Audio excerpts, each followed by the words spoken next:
Il a comparu devant le tribunal, accusé d'avoir agressé un policier calme et silencieux, une accusation qui avait du poids simplement parce que le policier l'avait affirmé. Le tribunal l'a cru sur parole sans poser de questions. Mais que se passerait-il si l'homme assis à la table de la défense n'était pas un simple accusé? Et s'il s'agissait d'un évicile décoré, un homme ayant passé plus de 20 ans à défendre le système judiciaire qui lui tournait désormais le dos? Pourquoi était-il resté silencieux si longtemps? Et quelle vérité attendait-il de révéler? Laissez-moi vous emmener à l'intérieur de cette salle d'audience, où le silence d'un homme a commencé à parler plus fort que 1000 mensonges bien répétés. La lumière matinale filtrait à travers les hautes fenêtres du palais de justice, projetant des rayons dorés sur le parquet ciré. L'air était lourd, non pas de paix, mais de tension, ce genre de calme qui fait retenir son souffle en attendant l'orage. À la table de la défense était assis un grand latino vêtu d'une chemise blanche impeccable et d'un pantalon sombre. Il s'appelait Alejandro Reyes. Il se tenait droit, les mains légèrement jointes devant lui. Pas de menottes. Aucune peur apparente. Juste le calme et un calme absolu. Comme un homme qui avait vécu bien pire.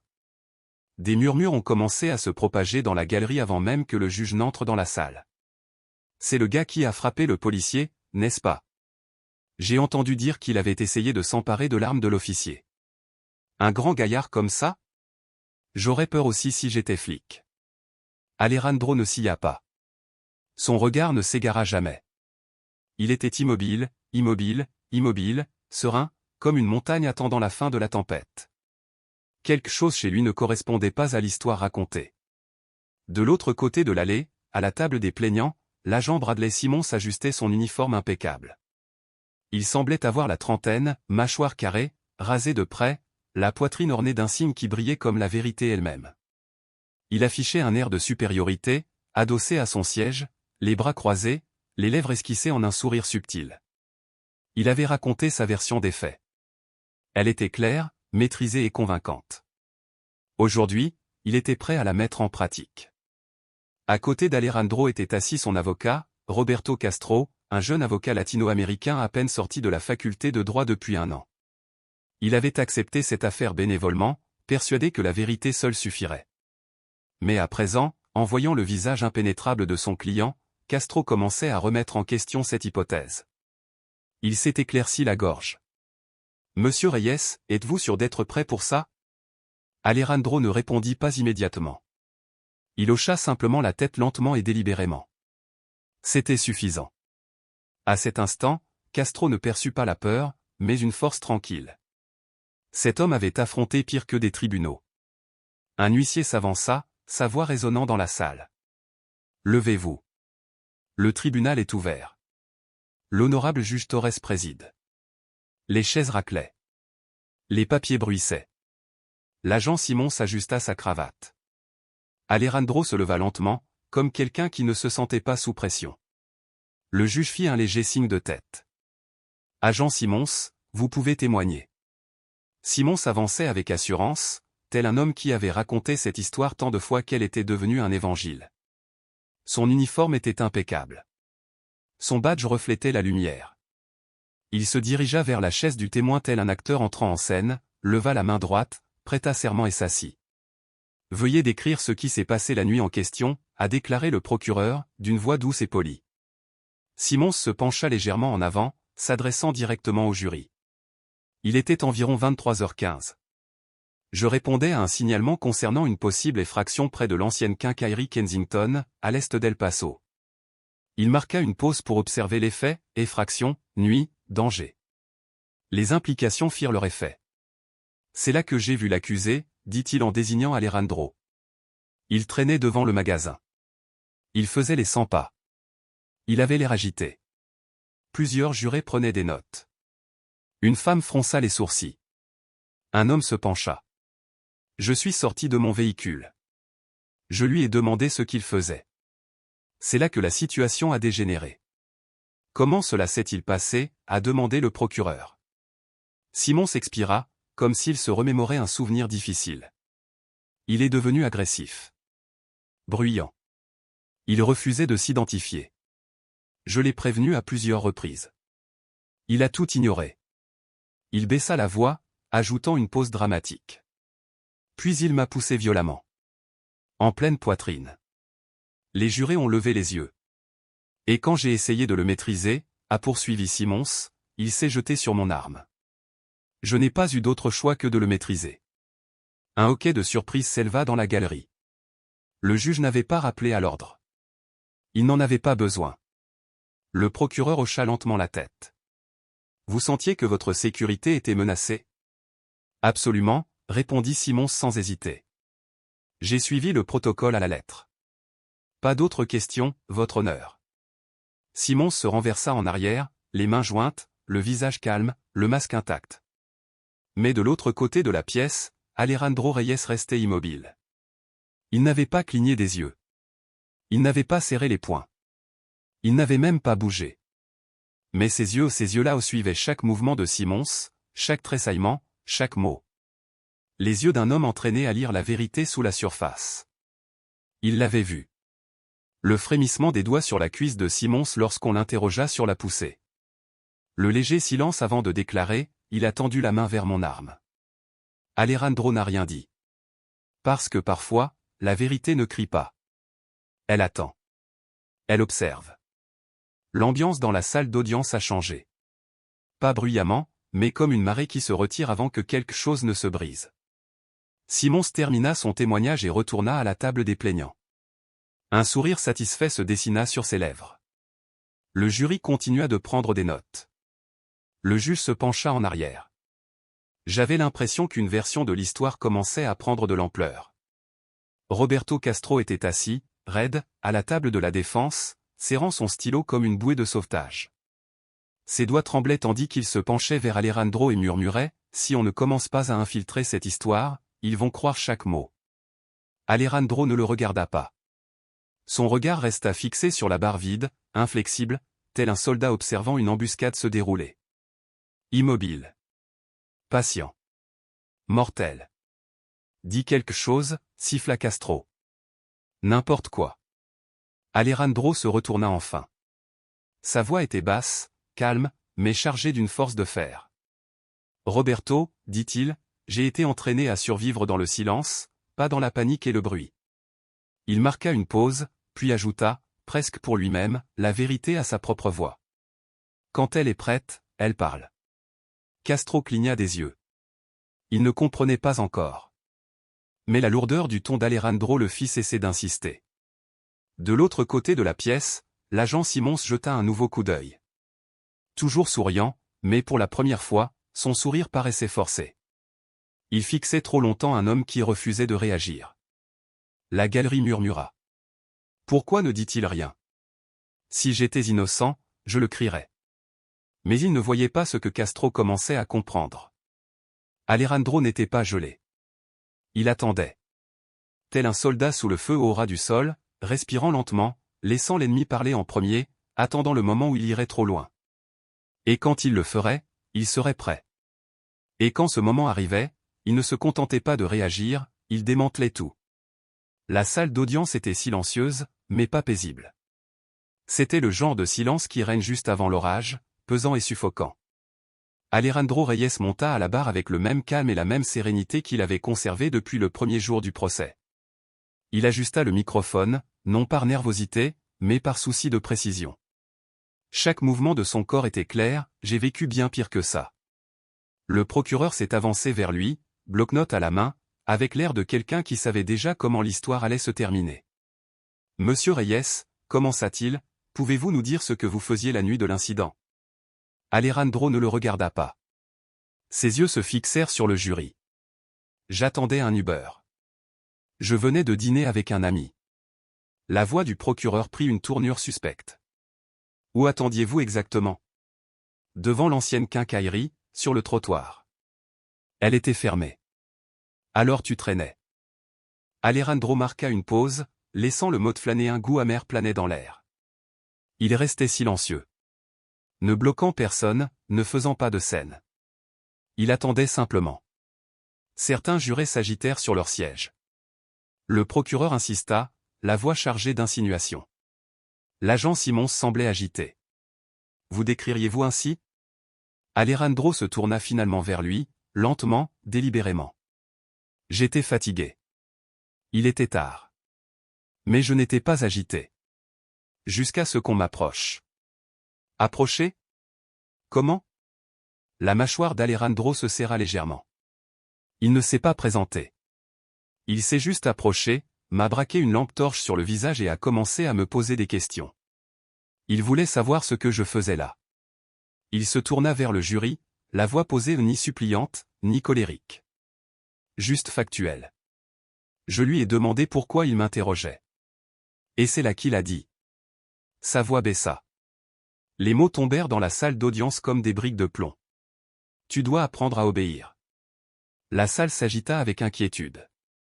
Un frisson de malaise parcourut l'assistance. Un juré cligna des yeux à plusieurs reprises, un autre griffonna quelque chose sur un bloc-notes sans lever les yeux. Le juge leva son marteau, avertissant la salle, mais il ne frappa pas.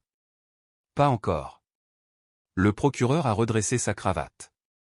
Ses yeux se sont rétrécis. C'est une accusation lourde. Avez-vous des preuves que l'officier a dit ça? Il n'y a pas d'enregistrement, répondit Alejandro d'un ton neutre. Sa caméra corporelle ne fonctionnait pas cette nuit-là. Il laissa le silence faire son œuvre. Puis, fissure le marteau du juge a finalement sonné. Mais il était trop tard. Les mots avaient retenti, et leur écho commençait à se propager. La salle d'audience murmura. Simons, assis à la table des plaignants, regardait droit devant lui, le visage figé, même si un léger tressaillement dans sa joue trahissait quelque chose de caché. Le procureur a changé d'avis. Monsieur Reyes, avec tout le respect que je vous dois, vous êtes un adulte. Il est possible que l'agent Simons se soit senti physiquement menacé par votre ton, votre posture? Alejandro ne répondit pas immédiatement. Il laissa la question en suspens. Menacé par moi, pour avoir posé une question? Son regard se porta sur Simons, puis de nouveau sur le jury. Je n'ai pas élevé la voix. Je n'ai pas levé la main. J'ai posé une question. Puis, plus bas, presque pour lui-même mais toujours audible, parfois, ce n'est pas ce que vous faites qui compte. C'est ce qu'ils attendent de vous. Le silence qui suivit pesa plus lourd que n'importe quelle discussion. Alejandro se laissa aller en arrière, serein, digne, non seulement comme un accusé, mais comme une présence. Le juge a frappé le marteau 2 fois. Nous allons faire une brève pause avant de poursuivre le contre-interrogatoire. Les gens bougeaient, s'étiraient, mais personne ne quittait la pièce. Quelque chose avait changé. La température montait dans la pièce, le doute était désormais pesant. À la table de la défense, Roberto Castro s'est penché vers moi. Cette phrase, sur ce qu'ils attendent de toi. Ça m'a fait un choc. Alejandro ne répondit pas. Sa mâchoire était serrée, la tension bouillonnant sous la surface. Castro fouilla dans sa mallette, les mains humides, et en sortit une petite clé USB. Des images anonymes sont arrivées hier soir. Je n'en ai visionné qu'une partie. Mais je pense que c'est ce dont nous avons besoin. Il regarda Alejandro avec une suspicion teintée de crainte. Tu as caché quelque chose, n'est-ce pas? Alejandro se tourna vers lui. Il n'est pas nécessaire de dire tout ce qui est vrai tout de suite. Castro le fixa un instant, puis hocha la tête. C'est vrai. Mais il faut voir ça. Le juge a ajusté ses lunettes. Monsieur Castro, vous pouvez procéder à votre contre-interrogatoire. Castro se leva prudemment, comme un homme marchant sur un lac gelé. Votre honneur, la défense demande respectueusement de présenter comme preuve une vidéo enregistrée par un témoin civil présent au moment de l'arrestation de monsieur Reyes. Le procureur se leva d'un bond. Objection. Cette preuve n'a pas été présentée lors de la communication des pièces. Asseyez-vous, a rétorqué le juge. Nous l'autorisons. Un silence régnait dans la salle d'audience tandis que l'écran était installé. Les lumières étaient tamisées. Les regards se tournaient vers l'avant. La vidéo commença, granuleuse, filmée avec un téléphone. La nuit. Un trottoir. La lueur vacillante d'un lampadaire. Alejandro se tenait immobile, les mains ouvertes à ses côtés. L'officier Simons est entré dans le cadre par la gauche, la lampe torche haute, la voix aiguë mais partiellement étouffée. Que faites-vous ici? La voix d'Alejandro était ferme. J'attends. La vidéo tremblait alors que la personne qui filmait essayait de stabiliser sa main. Simons s'approcha, soudainement agressif.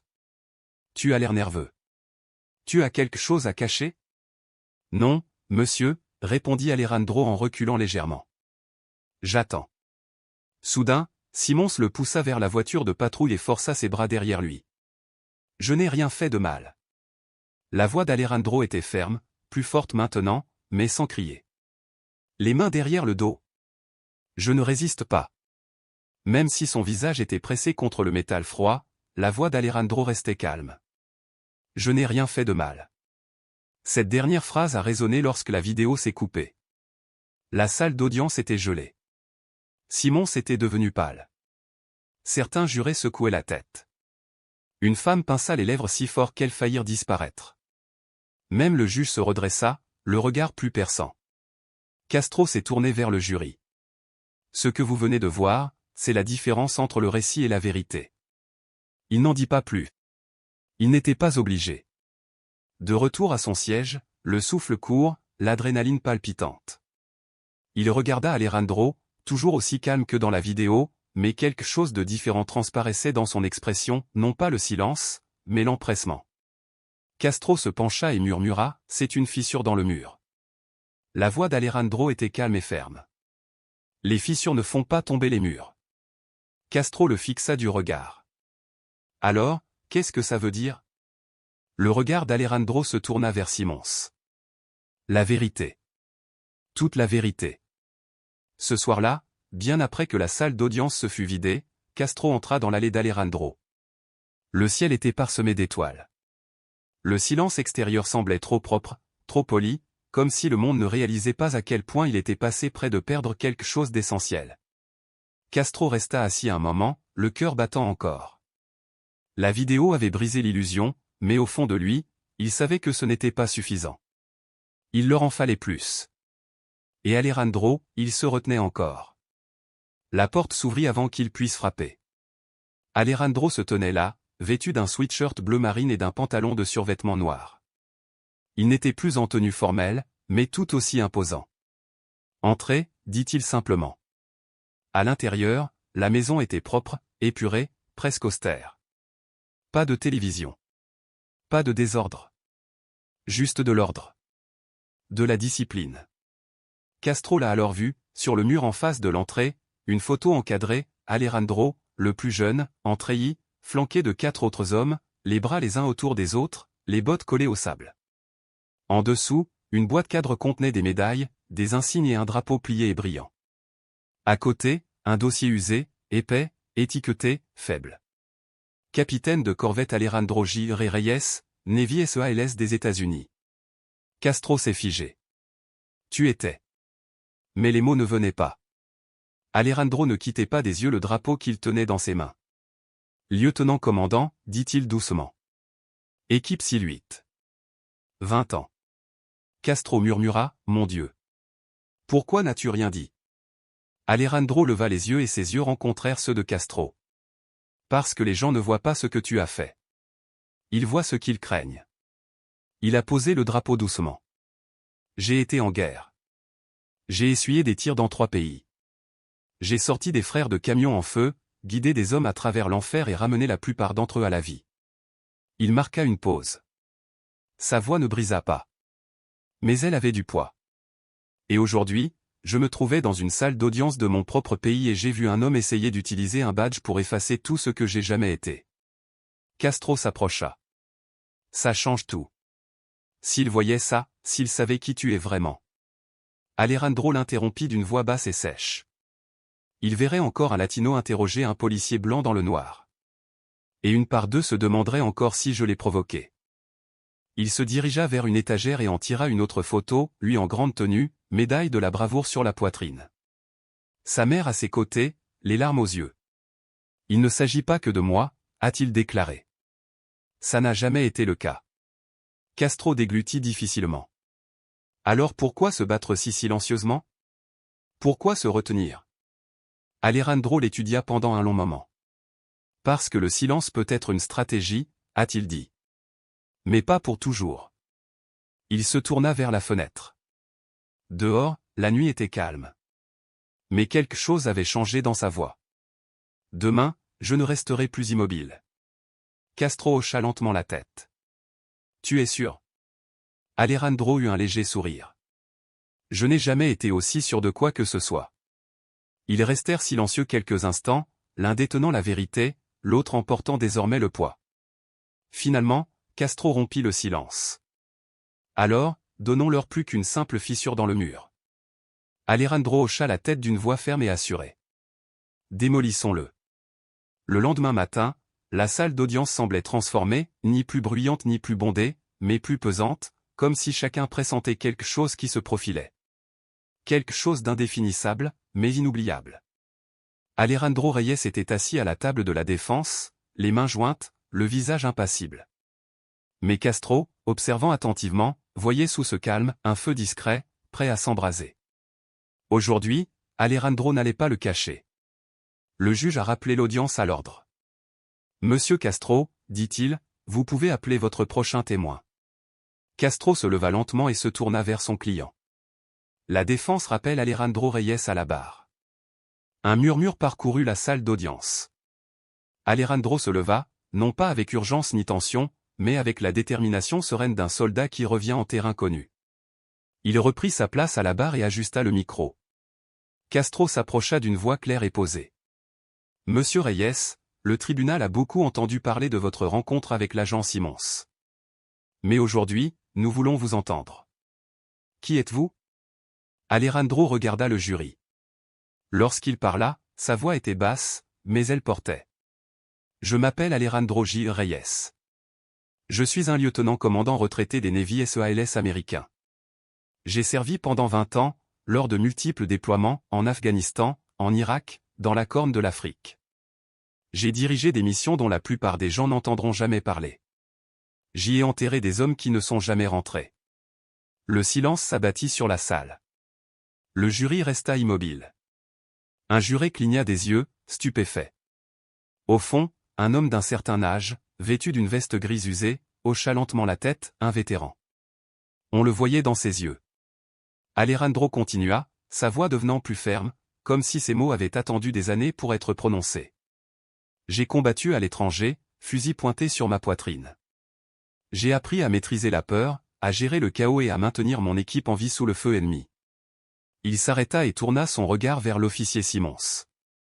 Et pourtant, la première fois que j'ai été traité de menace sans lever le petit doigt, c'était ici, chez moi, dans une rue calme, en attendant qu'on me ramène.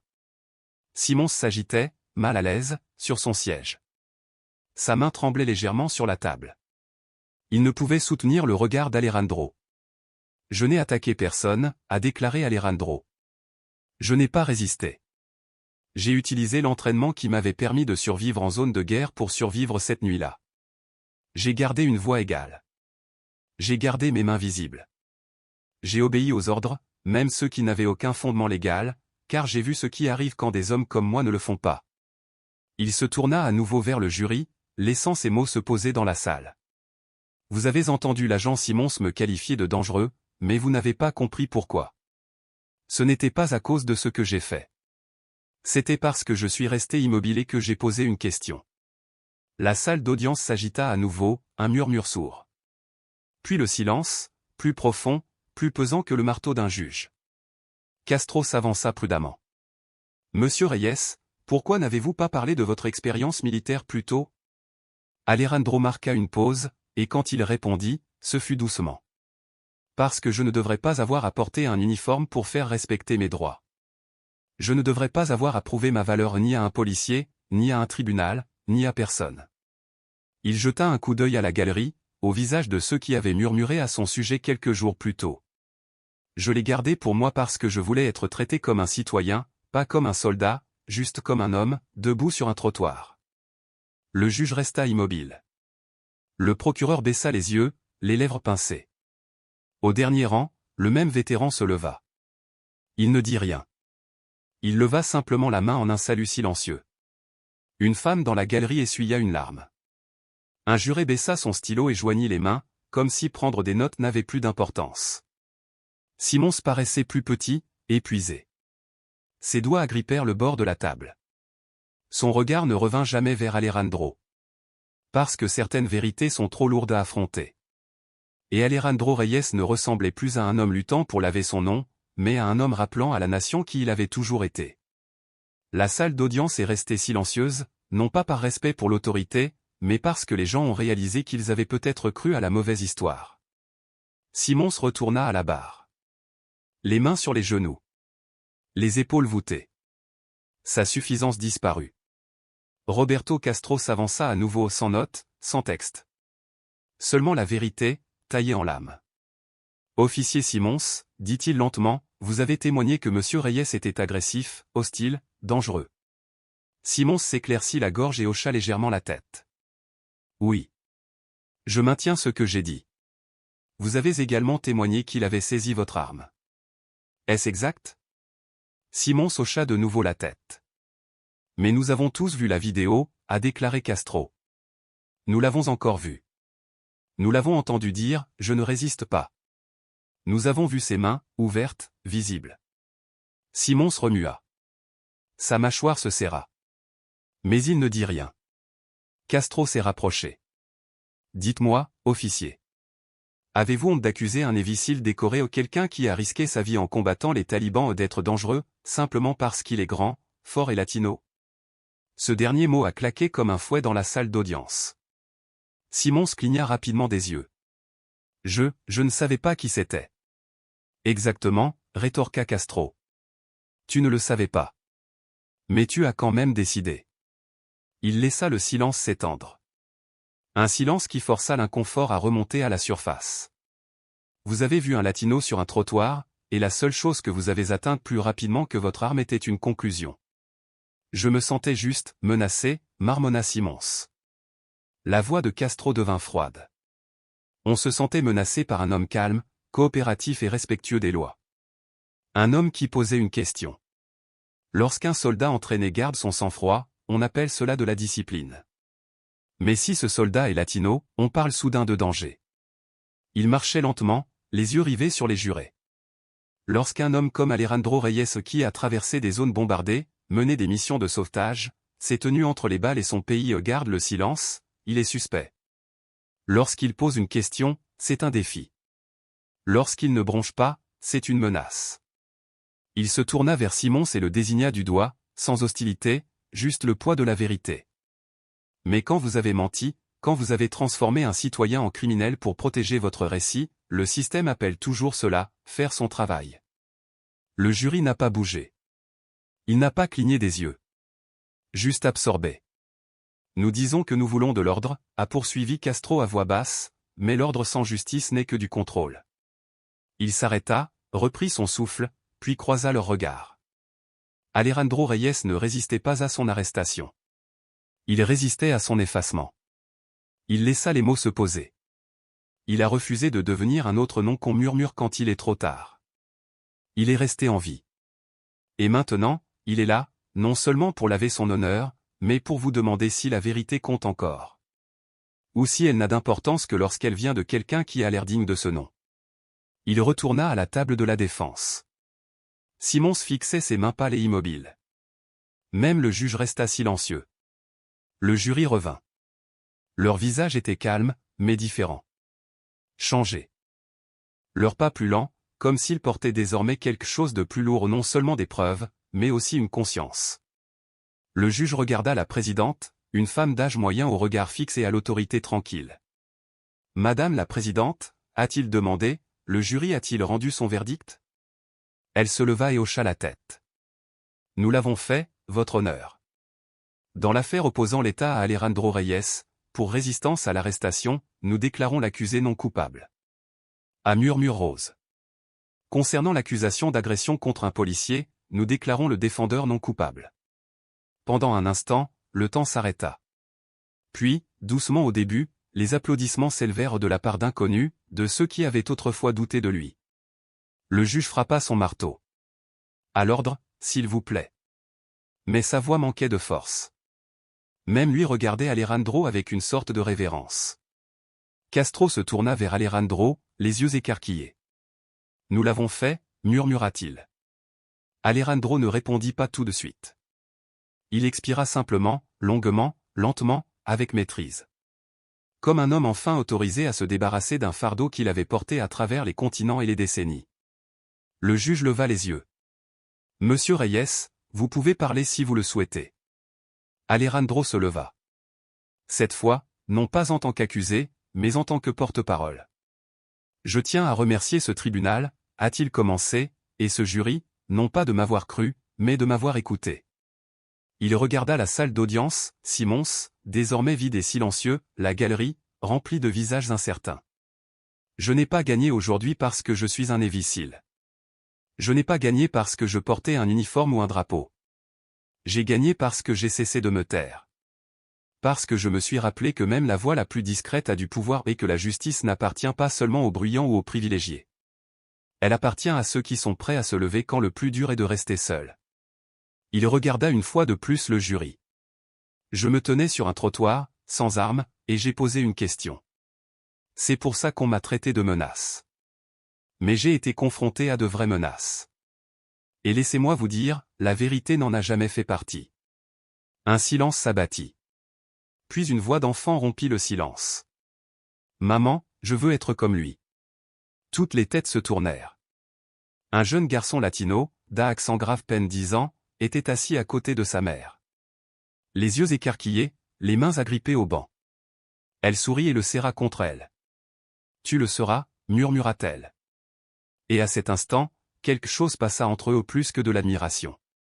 C'était un héritage. Alors qu'Alejandro sortait de la salle d'audience, les appareils photo ont clignoté, les journalistes ont crié son nom, mais il ne s'est pas arrêté. Il n'avait pas besoin de ce bruit. Il avait déjà été entendu.